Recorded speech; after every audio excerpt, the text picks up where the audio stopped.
They were finally closing in on Ray. After months of evading the law, of clever heists and narrow escapes, his luck had run out.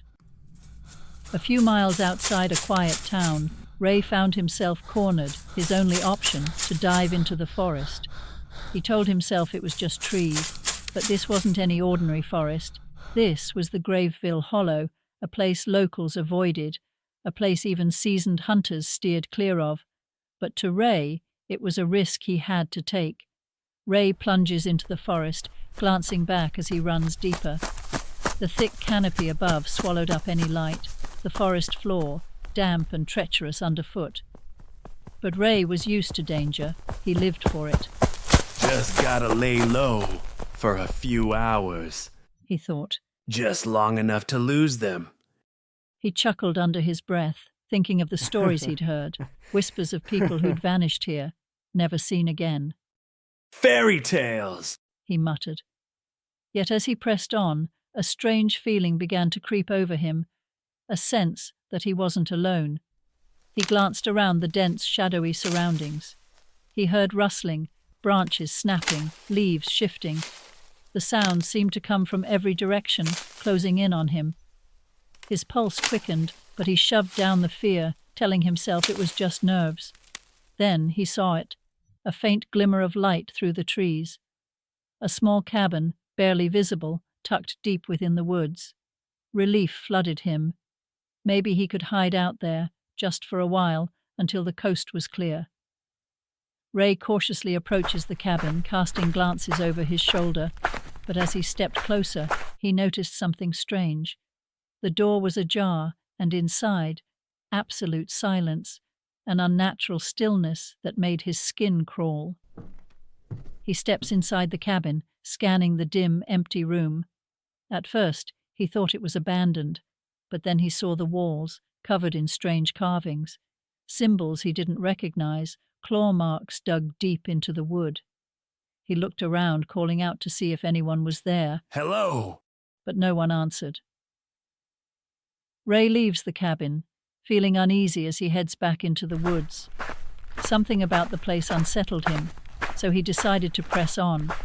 But as he moved deeper into the forest, it was as if the trees closed in around him, every path looking identical to the last. Minutes turned into hours, and Ray's calm exterior began to crack. The air grew thicker, colder, until each breath felt like he was inhaling ice.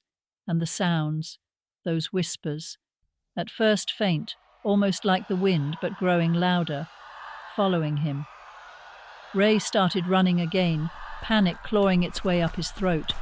He tried to remember his path, to follow landmarks he'd noticed, but every turn brought him right back to that cabin. He stares at it, horrified. It was as though the forest itself was taunting him, refusing to let him escape. Ray enters the cabin again, frantic, out of breath. Desperation setting in, he searched the cabin for anything that could help. Tools, a weapon, a map. But all he found was a single note, scrawled in shaky handwriting. If you're reading this, you're already lost. The forest doesn't let anyone leave. He drops the note, dread washing over him. The message sank in like a stone. Ray had survived every close call, every brush with death because he was clever, because he knew when to run. But now there was nowhere left to go. Ray attempts to retrace his steps, fighting his way through dense foliage. The hours bled into days, his mind fraying with each dead end. His face, once confident and smug, was now gaunt, his eyes hollow. The whispers grew louder, forming words, taunting him, calling his name. And then, one night, as he lay exhausted on the forest floor, he saw shadows moving among the trees. Not animals, but figures, human-like, but distorted, twisted, faces pale, eyes hollow. They were those who had come before him, and never left. Ray scrambled to his feet, trying to run, but the figures surround him, their voices merging with the whispers, their forms blending with the trees. And finally, Ray understood. He was trapped. The Graveville Hollow had claimed him, just as it had claimed all those before. To this day, if you venture too close to the Graveville Hollow, they say you can hear his voice joining the chorus of those who are lost, a warning, or perhaps an invitation. If you enjoyed this video, please like, share and subscribe for more. And remember, Creepy Chronicles FX is always waiting for you. See you next time.